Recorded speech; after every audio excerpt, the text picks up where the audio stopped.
Assalamualaikum warahmatullahi wabarakatuh. Waalaikumsalam warahmatullahi wabarakatuh. Salam sejahtera untuk kita semua. Pertama-tama saya ingin mengucapkan terima kasih kepada saudara-saudara yang telah meluangkan waktunya untuk menyaksikan video singkat ini. Adapun ceramah kali ini berjudul mengenai pemanasan global dan cara pencegahannya. Pemanasan global atau global warming pasti sudah tidak asing di telinga kita. Pemanasan global ini adalah suatu bentuk ketidakseimbangan ekosistem yang terjadi karena peningkatan suhu rata-rata di atmosfer, lautan, atau bahkan di daratan. Pemanasan global ini menjadi suatu bentuk permasalahan internasional yang terjadi karena menyangkut keberlangsungan hidup manusia, di mana berdasarkan penelitian dari berbagai ilmuwan di berbagai negara menyebutkan bahwa ancaman terbesar dari pemanasan global ini adalah mencairnya es di kutub utara, yang dimana berarti akan menenggelamkan seperempat, bayangkan saudara-saudara, akan menenggelamkan seperempat daratan di muka bumi ini, yang tentunya akan berdampak pada keberlangsungan hidup dan akan merubah tatanan hidup warga masyarakat. Adapun penyebab dari pemanasan global ini salah satunya adalah efek rumah kaca. Pada dasarnya, efek rumah kaca ini baik karena membuat bumi hangat sehingga es tidak menyelimuti berbagai daratan di muka bumi ini. Efek rumah kaca ini membuat bumi menghangat, tetapi jika berlebihan pasti tidak baik juga, akan berakibat fatal. Seperti kata pepatah, sesuatu yang berlebihan itu tidak baik. Gas efek rumah kaca ini diakibatkan oleh adanya gas CO2 yang ada di udara. Gas CO2 ini biasa kita hasilkan contohnya pada saat kita bernafas. Saudara-saudara bernafas di sini pasti akan mengeluarkan gas CO2 yang dimana akan berada di udara. Dan jika berlebihan maka akan menimbulkan efek rumah kaca. Gas CO2 ini beserta sulfur dioksida dan metana seperti kaca yang menyelimuti bumi. Sebagai informasi, celakanya negeri kita Indonesia, negeri kita tercinta Indonesia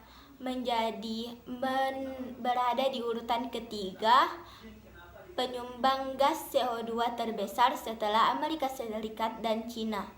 Bukan dari industri, melainkan dari pembakaran, melainkan dari hasil pembakaran yang belakangan ini marak terjadi di Indonesia, mulai dari tahun 1997 hingga sekarang. Dampak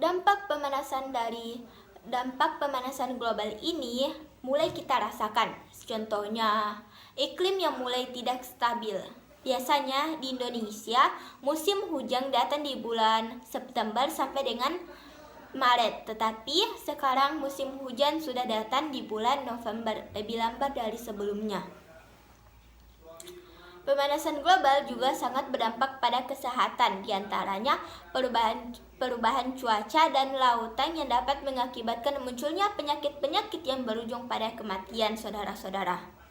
Misalnya saja kanker kulit akibat dari radiasi sinar ultraviolet dari matahari.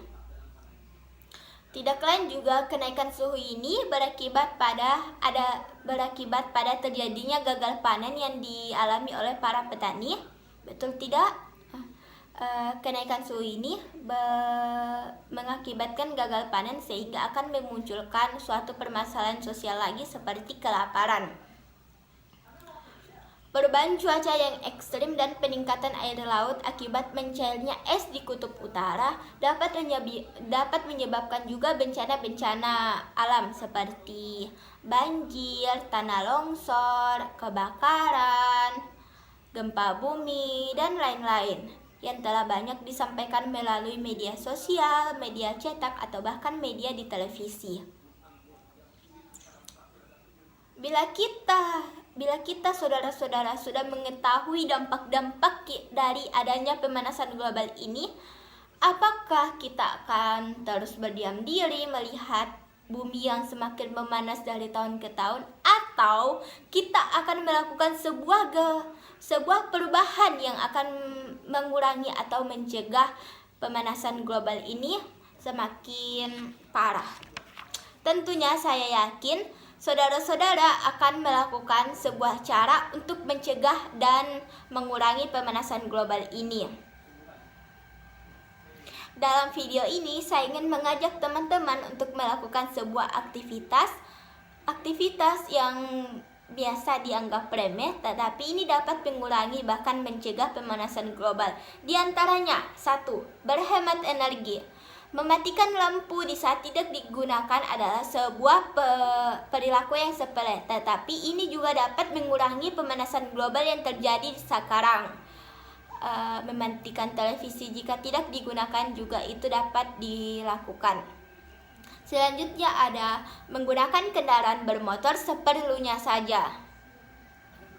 Kenapa sih kita harus menghemat penggunaan kendaraan bermotor? Padahal bukan jiwan tak dipakai, pasti berpikiran begitu saudara-saudara.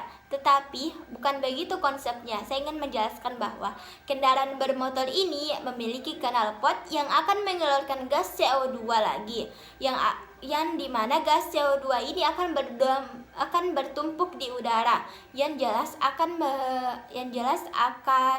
berpengaruh lagi, akan menciptakan efek rumah kaca. Jadi jika saudara-saudara ingin berpergian dalam jarak yang dekat, alangkah baiknya jika kita berjalan kaki saja. Hitung-hitung sebagai olahraga juga, bukan? Selanjutnya ada mengurangi pembakaran. Pembakaran di sini biasanya marak dilakukan oleh warga-warga sekitar, seperti pembakaran sampah. Sebaiknya kita menguranginya karena itu akan menambah kandungan gas CO2 yang berada di udara. Dan terakhir, saya ingin mengajak saudara-saudara untuk melakukan penghijauan. Penghijauan di sini kita dapat melakukan dengan penanaman pohon. Kenapa kita penanaman pohon? Karena pohon di sini akan menghasilkan gas oksigen atau gas O2 yang akan berada di udara serta menyerap gas CO2 ke dalam pohon untuk dilakukannya proses fotosintesis atau pembuatan makanan istilahnya di penghijauan. Jadi jika pohon menyerap gas CO2, otomatis akan mengurangi kandungan gas CO2 yang berada di udara. Jadi mulai sekarang, ayo kita gerakan menanam pohon yang lebih banyak lagi untuk mengurangi pemanasan global. Seperti kata pepatah, lebih baik menanam 1 pohon untuk kehidupan daripada menanam 1000 pohon untuk tambang. Sekian dari saya. Semoga video ceramah ini dapat bermanfaat bagi kita semua. Assalamualaikum warahmatullahi wabarakatuh. Terima kasih.